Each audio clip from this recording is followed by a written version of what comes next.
बिस्मिल्लाहिर्रहमानिर्रहीम। अस्सलामु अलैकुम दोस्तों, उम्मीद आप सब खैरियत से होंगे।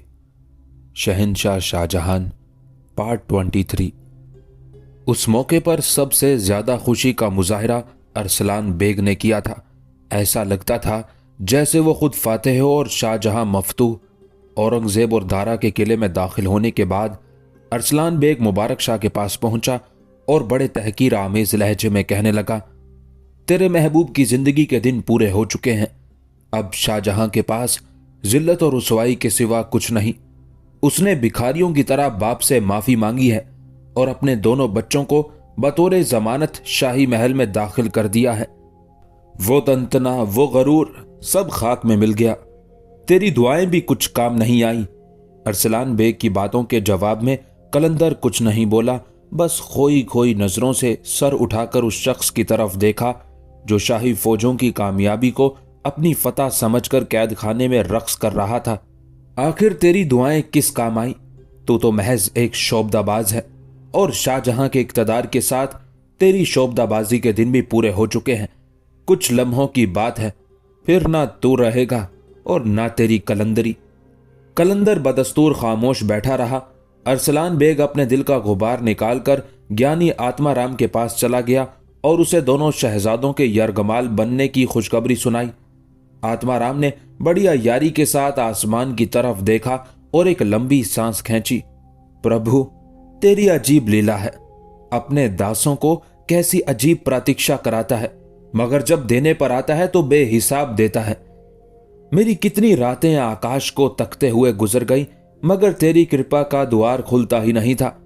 अब ये द्वार खुला है तो चारों ओर दिया की वर्षा हो रही है। मैं इस पानी में सर से पांव तक भीग गया हूं।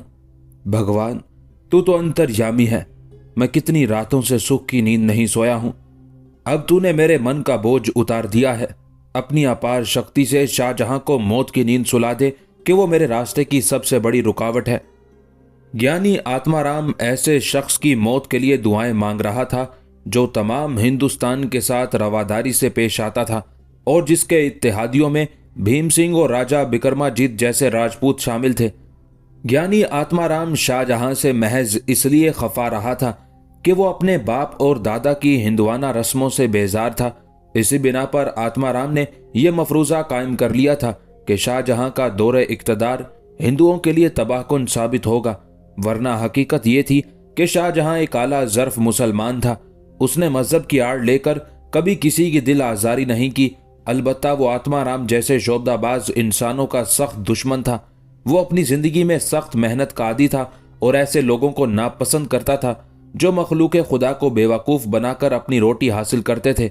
शाहजहां के उन्हीं नज़रियात की वजह से आत्माराम जैसे शोबदाबाज और जादूगर हर वक्त सहमे रहते थे और दिन रात मुगल शहजादे की मौत की दुआ करते थे।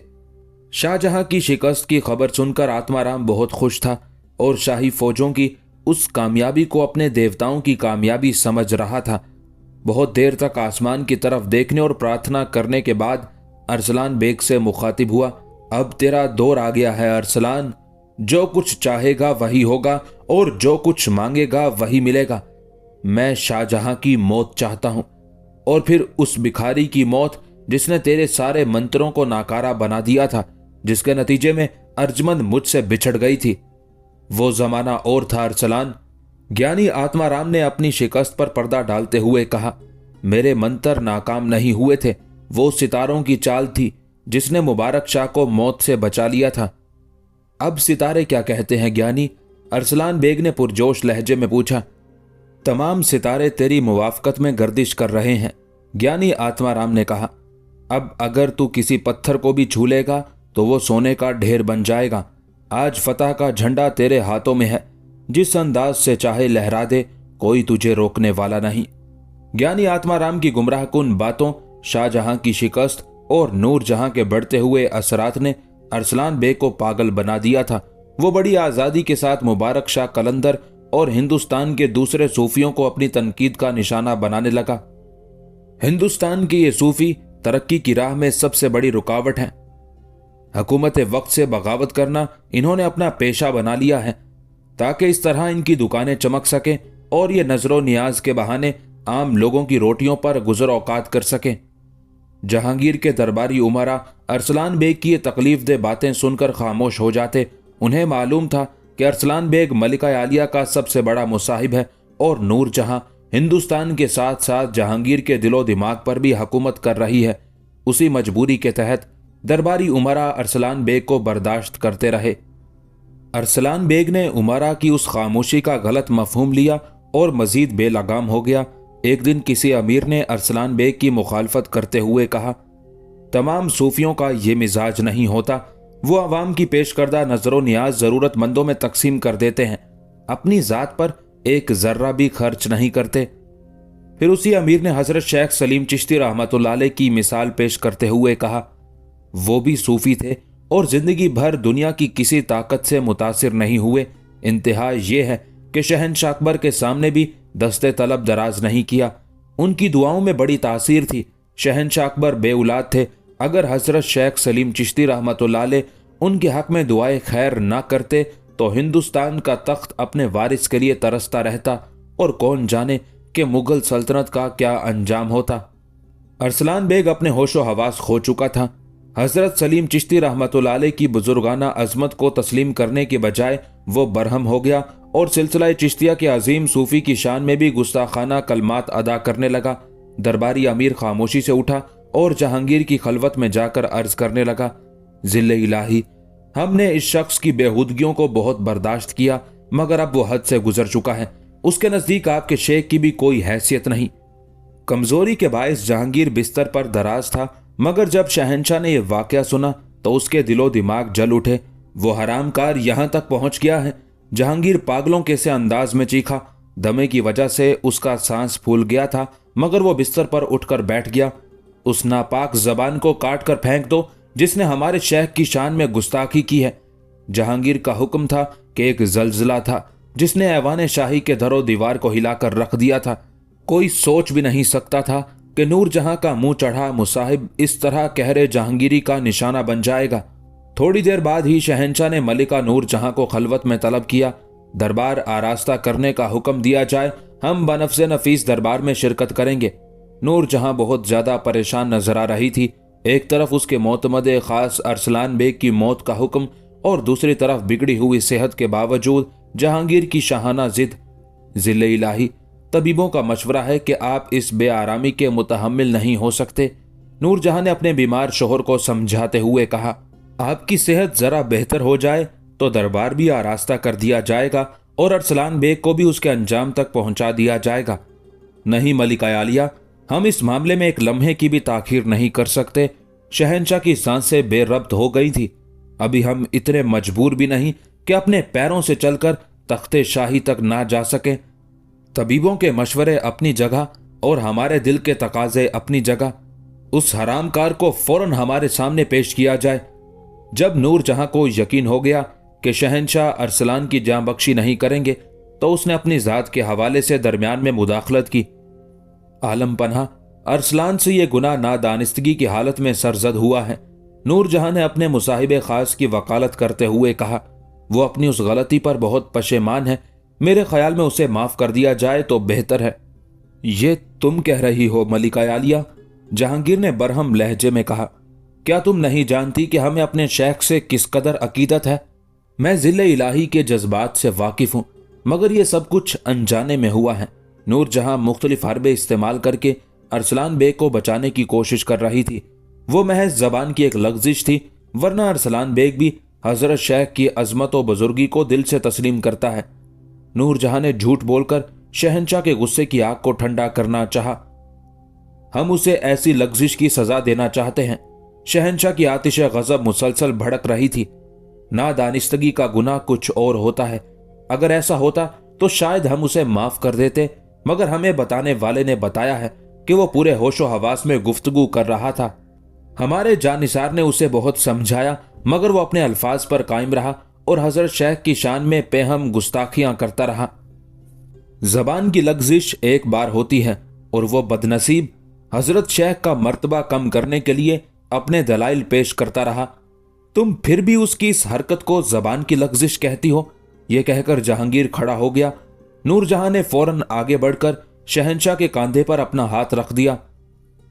यह नूरजहां की अदाए खास थी कि जब जहांगीर तख्ते शाही पर जलवा अफरोज होता तो उसके अकब में एक पर्दा खींच दिया जाता।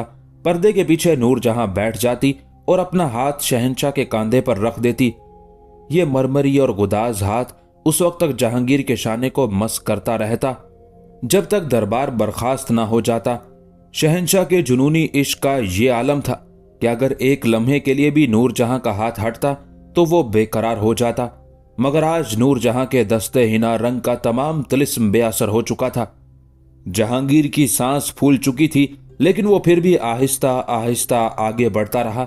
नूरजहां की ये तदबीर रायगा गई तो उसने वाज़े अल्फाज में शहंशाह से दरख्वास्त करते हुए कहा, ज़िले इलाही, मेरी खातिर अरसलान बेग को माफ कर दीजिए। जहांगीर आगे बढ़ते बढ़ते ठहर गया और अजीब सी नजरों से मलिका हिंद की तरफ देखने लगा। ये तुम कह रही हो नूरजहां? क्या तुम्हें आलम पनाह के जज्बात का कोई एहसास नहीं? नूरजहां गरूर हुस्न में मुब्तला थी, इसलिए उस संगीन सूरत हाल को ना समझ सकी। मैं कहती हूं आलम पनाह कि अरसलान बेग को माफ कर दीजिए।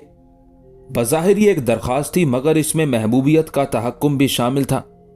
बीवी का यह अंदाज देखकर जहांगीर के चेहरे का रंग बदल गया। मलिका आलिया, हमें अफसोस है कि आप भी हमारे एहसासात से बेखबर रहती हैं। नूरजहां संभल गई। आलम पनाह, ये इस कनीज पर इल्जाम तराशी है कि वो शाह वाला के जज्बात को ना समझ सकी।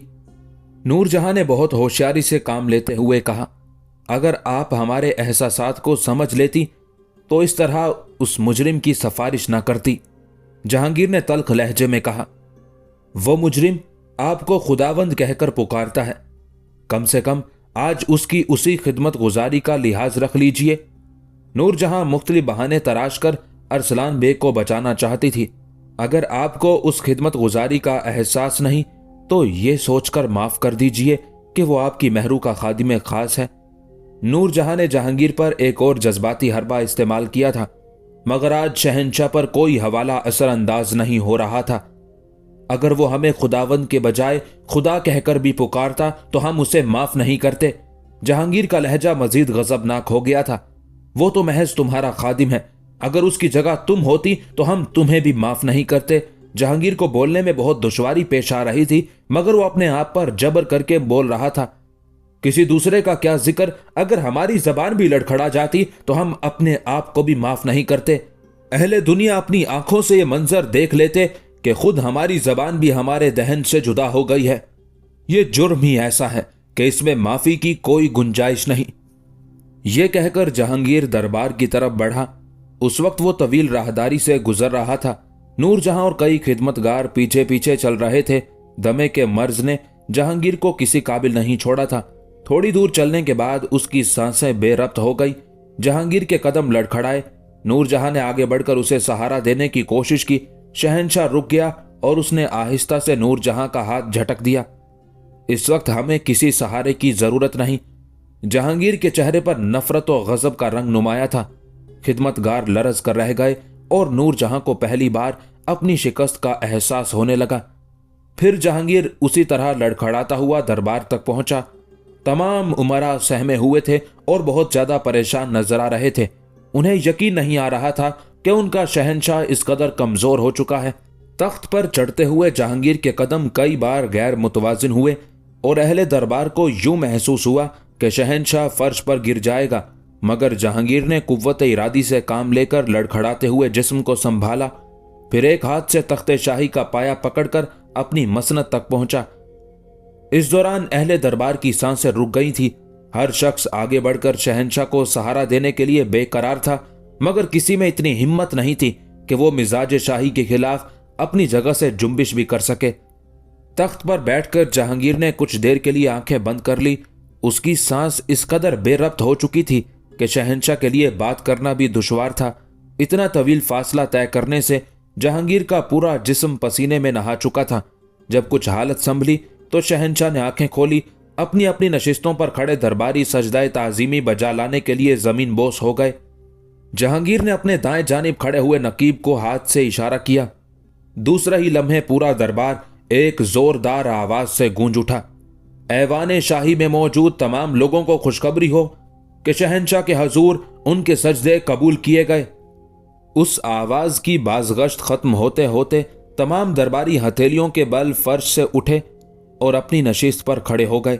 फिर जहांगीर की लरजती हुई आवाज दरबार में गूंजने लगी, उस स्याकार मुजरिम को हमारे सामने पेश किया जाए जिसका पूरा वजूद नापाकियों का एक अंबार है। जहांगीर दिल की ताकत से बोल रहा था। अहले दरबार ने देखा कि शहंशाह कोहनियों का सहारा लेकर आगे की तरफ झुका हुआ है और उसके चेहरे से पसीना टपक टपक कर कालीन में जज्ब हो रहा है। कुछ देर बाद ही अरसलान बेग को जंजीरों में जकड़कर जहांगीर के सामने लाया गया। मुजरिम को देखकर जहांगीर इस कदर मुश्तइल हो गया कि अपने जज्बात पर काबू ना रख सका और कांपते हुए जिस्म के साथ खड़ा हो गया। ना शुक्रगुजार कुत्ते, हम सोच भी नहीं सकते थे कि तू हमारी बख्शी हुई मुराद का इतना नाजायज इस्तेमाल करेगा। अभी जहांगीर के अल्फाज की गूंज खत्म भी नहीं हुई थी कि अरसलान बेग फर्श पर गिर गया और सजदे की हालत में रोते हुए चीखने लगा, खुदावंद रहम, खुदावंद रहम। हमारे रहम के दरवाजे बंद हो चुके। जहांगीर के लहजे से नफरत की आग बरस रही थी। अगर तू हमें दुनिया की बदतरीन गाली भी देता तो शायद हम तुझे माफ कर देते, मगर हजरत शेख की शान में कोई गुस्ताखी बर्दाश्त नहीं कर सकते। मैं हजरत शेख की अजमत और बुजुर्गी को तस्लीम करता हूं। अरसलान बेग घबरा कर खड़ा हो गया और उसने अपने दोनों हाथ इस तरह दराज कर दिए थे जैसे वो शहंशाह से भीख मांग रहा हो। तेरा यह इकरार मौत के खौफ से है। जहांगीर का लहजा मजीद शररबार हो गया था। काश तूने उस वक्त हजरत शेख की बुजुर्गी तस्लीम की होती जब तुझ पर हमारा कहर नाजिल नहीं हुआ था। अब कुछ नहीं हो सकता। तेरी जिंदगी की सांसें शुमार की जा चुकी हैं। हम तुझे ऐसी दर्दनाक सजा देंगे कि आने वाली सदियों के लोग भी उसके तसव्वुर से कांपेंगे। यह कहकर जहांगीर दरबारी उमारा से मुखातिब हुआ, अहले दरबार, तुम गवाह रहना कि हमारा दामने हयात गुनाहों से भरा हुआ है, मगर फिर भी हम अपने शेख की जनाब में किसी की गुस्ताखी बर्दाश्त नहीं कर सकते। अरसलान बेग तो महज हमारे तलवे चाटने वाला एक खुशामदी कुत्ता है। अगर हमारे किसी बेटे से ये गुस्ताखी सरजद होती तो हम उससे भी माफ नहीं करते। वो भी इसी तरह सरे दरबार जंजीरों में जकड़ कर लाया जाता।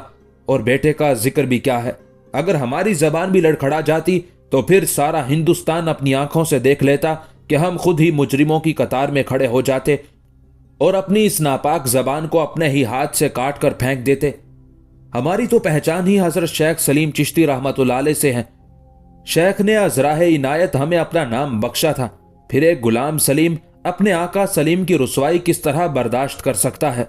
आज के बाद से तमाम बाशिंदगाने हिंद को अंदाजा हो जाएगा कि हजरत सलीम चिश्ती रहमतुल्लाह अलैह का यादना खादिम अपने शेख के बारे में किस तरह सोचता है। यह कहकर जहांगीर मसनद शाही पर बैठ गया। अहले दरबार के जिस्मों पर लर्जा तारी था और अरसलान बेग किसी दहशत ज़दा बच्चे की तरह फर्श पर पड़ा हुआ मचल रहा था, खुदावंद रहम, खुदावंद रहम। अरसलान की चीखों से पूरा दरबार गूंज रहा था। मलिका नूरजहां ने अपने मुसाहिब खास की जान बचाने के लिए आखिरी हरबे के तौर पर मुदाखलत की और खामोशी से जहांगीर के शाने पर हाथ रख दिया। ये वो हाथ था जिसके गुदाज को महसूस करते ही जहांगीर पुरसकून हो जाता था, मगर आज नूरजहां के दस्ते हिनाई में वो तासीर नहीं थी। इस हरामकार की गर्दन में सुराख करके जबान बाहर निकाल दो ताकि मखलूक खुदा अपनी जागती आंखों से देख ले कि अदले जहांगीरी क्या है। फिर जैसे ही जहांगीर के कहरनाक हुक्म की गूंज खत्म हुई, कई सिपाहियों ने अरसलान बेग को खींचकर दरबार से बाहर ले जाने लगे। नहीं, शहंशाह की आवाज दोबारा गूंजी, इसे हमारे सामने सजा दो। सिपाहियों ने गर्दनें खम कर दी। जिले इलाही, इसके खून से दरबार का बेशकीमत कालीन दागदार हो जाएगा। बैक वक्त कई सिपाहियों की आवाजें उभरी, कालीन दागदार हो जाने दो, मगर इस तरह हमारे दिल को तो सुकून हासिल हो जाएगा। जहांगीर के होंठों से नफरतों की आग बरस रही थी। उस वक्त हुक्मरान की तरफ से दी जाने वाली सजाओं के मुख्तलिफ अंदाज थे। आमतौर पर बागियों को फांसी की सजा दी जाती थी या फिर उन्हें सरे मक्तल ले जाकर तलवार के एक ही वार से हलाक कर दिया जाता था, मगर उन सबसे दर्दनाक सजा यह थी कि किसी शख्स की जबान गुद्दी से खींचकर बाहर निकाल ली जाए। ایسی سزا ان لوگوں کو دی جاتی تھی جو فرما روا کی شان میں کسی خاص گستاخی کے مرتکب ہوتے تھے۔ زندہ انسان کی گردن میں سوراخ کر کے زبان نکالنا ایک لرزہ خیز عمل تھا۔ جہانگیر نے ارسلان بیگ کے لیے یہی خوفناک سزا تجویز کی تھی۔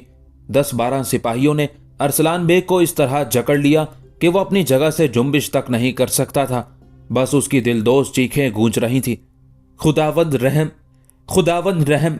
پھر یہ چیخیں بھی ختم ہو گئی۔ ارسلان کی گردن کے عقب سے خون کا فوارہ جاری تھا اور اس کی زبان باہر نکالی جا رہی تھی۔ اس دردناک منظر کو دیکھ کر اہل دربار کی سانسیں رکی جا رہی تھیں، مگر شہنشاہ جہانگیر کے چہرے پر عجیب سی آسودگی کا رنگ نمایاں تھا۔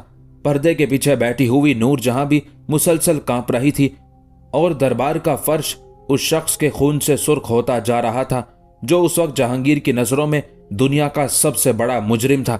جب ارسلان بیگ بے جان ہو گیا تو جہانگیر نے سپاہیوں کو دوسرا حکم دیا، اس کی ناپاک زبان کو ہمارے قدموں میں ڈال دو۔ ایک سپاہی ارسلان کی خون آلود زبان لے کر شہنشاہ کی طرف بڑھا اور پھر گوشت کے اس مختصر سے ٹکڑے کو جہانگیر کے پیروں کے پاس رکھ دیا جس سے اس دنیا میں بڑے ہنگامے برپا ہوتے ہیں۔ جہانگیر اپنی نشست پر کھڑا ہو گیا، پھر اس نے فتح پور سیکری کی طرف رخ کیا جہاں حضرت شیخ سلیم چشتی رحمت اللہ علیہ کا مزار مبارک روشن ہے۔ شیخ، آپ کا یہ غلام نور الدین جہانگیر بہت گنہگار ہے، مگر پھر بھی آپ سے والہانہ عقیدت رکھتا ہے۔ بے شک اس کے نامہ اعمال میں کوئی نیکی نہیں، لیکن وہ آپ کے بدخواہوں کو معاف نہیں کر سکتا۔ اہل دربار نے دیکھا کہ اس وقت جہانگیر کی آنکھوں میں نمی سی محسوس ہو رہی تھی، جیسے وہ حضرت شیخ سلیم چشتی رحمت اللہ علیہ کو مخاطب کر کے رو رہا ہو۔ پھر یکایک وہ پلٹا اور ارسلان بیگ کی کٹی ہوئی زبان کو دیکھنے لگا۔ اہل دربار، تم اس بات کے بھی گواہ رہنا کہ میں نے اس غلیظ زبان کو اپنے قدموں سے روند ڈالا ہے۔ یہ کہہ کر جہانگیر نے کئی بار اپنے پیروں سے ارسلان بیگ کی زبان کو مسلا، پھر اس کے بے جان جسم کی طرف دیکھتے ہوئے قہر آلود لہجے میں کہا، ہمارا حکم ہے کہ اس کے لاوارث جسم کو قبر کی آگوش نہیں ملنی چاہیے، اسے اٹھا کر آگرے کی گھاٹیوں میں پھینک دو اور اس وقت تک بے گور و کفن پڑا رہنے دو جب تک کہ جنگلی جانور اس کا گوشت نوچ کر نہ کھا جائے۔ یہ کہتے کہتے جہانگیر کی زبان پھول گئی اور وہ بری طرح ہانپنے لگا تھا۔ جہانگیر کچھ دیر کے لیے خاموش ہو گیا اور پھر بڑی مشکل سے اپنی سانسوں پر قابو پاتے ہوئے بولا، ہم محسوس کر رہے ہیں کہ شاید کوئی شخص ترس کھا کر ہمارے معتوب کو قبر کی جگہ دے دے۔ جہانگیر کا اشارہ ملکہ نور جہاں کی طرف تھا، کیونکہ وہی بار بار ارسلان بیگ کی سفارش کر رہی تھی، لیکن واضح رہے کہ اگر کسی نے ایسا کیا تو پھر وہ خود بھی ہمارے قہر و غضب کا نشانہ بن جائے گا۔ ہم نہیں چاہتے کہ ہمارے شیخ کی شان میں گستاخی کرنے والے کی لاش کو زمین قبول کرے۔ پھر ارسلان بیگ کے بے غور و خفن جسم کو آگرے کی گھاٹیوں میں پھینک دیا گیا۔ جنگلی کتے، چیل، کوے اور گدھ انسانی گوشت کی لذت سے آشنا ہو رہے تھے اور کئی سپاہی دن رات جاگ کر اس بات کی نگرانی کر رہے تھے کہ کہیں کوئی شخص ارسلان کی شکستہ لاش کو اٹھا کر قبر کے سپرد نہ کر دے۔ اس واقعے کے بعد نور جہاں نے کئی دن تک شہنشاہ سے گفتگو نہیں کی۔ جواب میں جہانگیر نے اپنی محبوب ملکہ کو سمجھا دیا، ہم سے وہ چیز طلب نہ کرو جو ہمارے اختیار میں نہیں۔ ہم تمہارے ایک اشارے پر اپنی جان لٹا سکتے تھے، مگر ارسلان بیگ کو معاف کرنا ہمارے بس میں نہیں تھا۔ نور جہاں پر یہ حقیقت واضح ہو گئی تھی کہ اس کا شوہر اپنے شیخ کے سلسلے میں بہت زیادہ حساس ہے، مجبوراً اسے اپنی ناراضگی کے اس سلسلے کو ختم کرنا پڑا۔ اب وہ اپنے بڑھتے ہوئے اقتدار کو مکمل طور پر محفوظ کرنے کی تدبیریں سوچ رہی تھی۔ ارسلان بیگ کی موت نے گیانی آتما رام کو سب سے زیادہ متاثر کیا تھا۔ کئی دن تک وہ اس خوف سے سو بھی نہیں سکا تھا کہ کہیں مرنے سے پہلے ارسلان بیگ نے شہنشاہ کے سامنے اس کا نام ظاہر نہ کر دیا ہو۔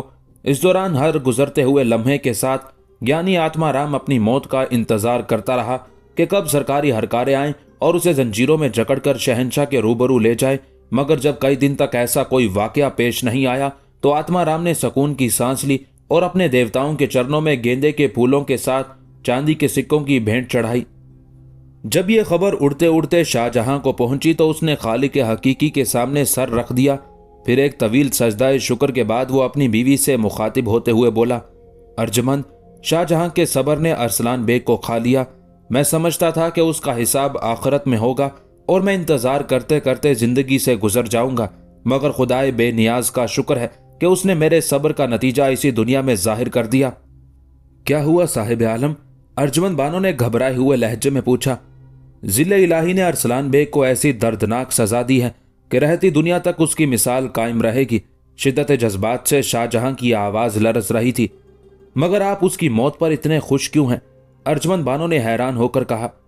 उसकी ये तो गलती थी कि वो मेरी तलब रखता था और उसने मेरे और आपके दरमियान कुछ बदगुमानियां पैदा करने की कोशिश की थी। तुम नहीं जानती अर्जुमंद कि उसने शादी से चंद रोज पहले मुझसे क्या कहा था। जोश जज्बात से शाहजहां का चेहरा सुर्ख हो गया था। क्या कहा था उसने? अर्जुमंद बानो की हैरत में मजीद इजाफा हो गया था। बेहतर है कि इन बातों को मेरी जबान से ना सुनो। जो गुजर गई सो गुजर गई। मैंने भी उस वाक़े को फरामोश कर दिया है। अब गुस्से के साथ साथ शाहजहां के चेहरे पर अजियत व कर्ब की परछाइयां भी लरजने लगी थी। अर्जुमंद बानो इंसानी फितरत से मजबूर हो गई। वो बाजिद हो गई कि शाहजहां पूरा वाक़या बेकमो कास्त बयान कर दे। शाहजहां बहुत देर तक अपनी बीवी को टालता रहा, मगर बहुत जल्द उसे एहसास हो गया कि अर्जुमंद इतनी आसानी से नहीं मानेगी। मजबूरन शाहजहां को कहना पड़ा। उसने तुम्हारे हवाले से ऐसी तकलीफ-दे बात कही थी कि बरसों गुजर जाने के बाद भी उसकी खलिश अपने दिल के करीब महसूस कर रहा हूं। शाहजहां पूरी कोशिश के बावजूद अपनी आवाज के इर्तियाश पर काबू नहीं पा सका था। अर्जुमंद, अरसलान बेग ने शादी से पहले कहा था कि तुम्हारा किरदार मशकूक है। शोहर की जबान से यह बात सुनकर अर्जुमंद बानो सन्नाटे में आ गई और उसके दिल नशी चेहरे पर हैरत व गम का स्याह धुआं फैल गया। आप क्या कहना चाहते हैं साहिब आलम? अर्जुमंद बानो की आवाज घुट कर रह गई थी। उसने तुम्हारे शीशे जैसे किरदार पर तोहमतों की कीचड़ मलने की कोशिश की थी। यह कहकर शाहजहां ने अपनी जान निसार बीवी के सर पर हाथ रखते हुए कहा। अर्जुमंद, तुम्हारी बेमिसाल रफाकत की कसम, वो लम्हा मुझ जैसे शख्स के लिए एक जानलेवा लम्हा था। मेरा दिल ही जानता है कि मैंने अजियत व कर्ब में लिपटे हुए उन माहो साल को किस तरह बर्दाश्त किया है। फिर आपने उसे क्या जवाब दिया साहिब आलम? अर्जुमंद की आंखें आंसुओं से भर गई थी। मैंने खामोशी इख्तियार की अर्जुमंद, कि इसके सिवा कोई चारा नहीं था। शाहजहां ने कहा। आपने उसको कुछ तो जवाब दिया होगा। अर्जुमंद बानो की बेकरारी बढ़ती जा रही थी। मैंने अरसलान बेग से कहा था कि अगर सारी दुनिया भी अर्जुमंद के खिलाफ गवाही देने लगे तो मैं एक एक करके सारी शहादतों को जुठला दूंगा। शाहजहां ने अर्जुमंद बानो के दिलकश और मासूम चेहरे की तरफ देखते हुए कहा। साहिब आलम, क्या आपको मेरी जात पर इतना एतबार है? अर्जुमंद बानो ने बड़े पुरसोज लहजे में पूछा। इससे भी ज्यादा। शाहजहां ने आगे बढ़कर अर्जुमंद का चेहरा अपने दोनों हाथों के दरमियान लेते हुए कहा। इस एतबार की कैफियत नाकाबिले बयां है। मैं अपने जज्बों को जबान से जाहिर नहीं कर सकता। अर्जुमंद बानो ने वफा के रास्ते पर अपने शोहर की ये इस्तेकामत देखकर आंखें बंद कर ली। दो आंसू पलकों से रुखसारों तक आए। आप उसकी जबान भी काट सकते थे साहिब आलम। अर्जुमंद बानो की आवाज लरस रही थी। उसके लहजे में एक अजीब सी शिकायत पोशीदा थी। हाँ, मैं उस पर कादिर था अर्जुमंद कि अरसलान बेग की जबान काट कर फेंक दूं। शाहजहां ने अपनी बीवी के आंसू खुश करते हुए कहा। फिर आपने ऐसा क्यों नहीं किया? एक औरत अपने महबूब से उसकी सर्द महरी का गिला कर रही थी। मैं तुम्हारी रुसवाई से डरता था। शाहजहां ने अपने तर्ज अमल की वजाहत करते हुए कहा। इल्जाम तराशी की चिंगारियां जो राख के ढेर में दबी हुई थी, अगर मैं उन्हें एक बार छेड़ देता तो वो भड़कते हुए शोलों की शक्ल इख्तियार कर लेती। अरसलान बेग भी ये चाहता था कि मैं उसे सजा दूं और फिर वो उस सजा की वजह बयान करता हुआ गली गली चीखता फिरे। मैंने बड़ी मुश्किल से उन जागुदाज लम्हात को बर्दाश्त किया और अपना मामला उस जात पर छोड़ दिया जो कादिर भी है और आदिल भी। मेरे हिसाब से इंसाफ में कुछ ताखीर हो गई, मगर खुदा के हर काम का एक वक्त मुकर्रर है। आसमान से जो फैसला नाजिल हुआ वही बरहक था। अगर मैं जल्दबाजी से काम लेता तो रुसवाइयां मेरा और तुम्हारा मुकद्दर बन जाती। खुदा ने हम गुनहगारों को मायूस नहीं किया। अरसलान बेग के साथ पूरा पूरा इंसाफ हुआ और उसे वो सजा दी गई जो रहती दुनिया तक इस जमीन पर बसने वालों को याद रहेगी। अर्जुमंद बानो बहुत देर तक रोती रही, फिर उसके होंठों को जुम्बिश हुई। साहिब आलम, ये कनीज आपकी शुक्रगुजार है कि आपने उसे गर्दिश वक्त की बदतरीन सातों में सहारा दिया, वरना मैं एक कमजोर औरत लड़खड़ा कर कहीं गिर पड़ती और फिर रास्ते का गुबार बन जाती। नहीं अर्जुमंद, अहले वफा एक दूसरे पर एहसान नहीं जिताते। शाहजहां ने अर्जुमंद बानो की दिलजोई करते हुए कहा। यह तो दिल पर बरसों का एक बोझ था जिसे मैं उतारना चाहता था, मगर मेरी यह ख्वाहिश नहीं थी कि मैं अपनी जिंदगी का भयानक राज तुमसे बयान करूं। اس طرح تمہاری دل آزاری بھی ہو سکتی تھی، لیکن پھر یہ سوچ کر سب کچھ کہہ ڈالا کہ تم میری شریک سفر ہو۔ اگر تم سے راستے کے حالات بیان نہیں کروں گا تو پھر کس سے کروں گا؟ میرا یہ مقصد ہرگز نہیں تھا کہ تم اسے احسان سمجھ کر مجھ سے شرمندہ ہو جاؤ۔ ارجمن بانو نے مسکرا کر دیکھا اور اس کے چہرے کی گمشدہ شادابی لوٹ آئی۔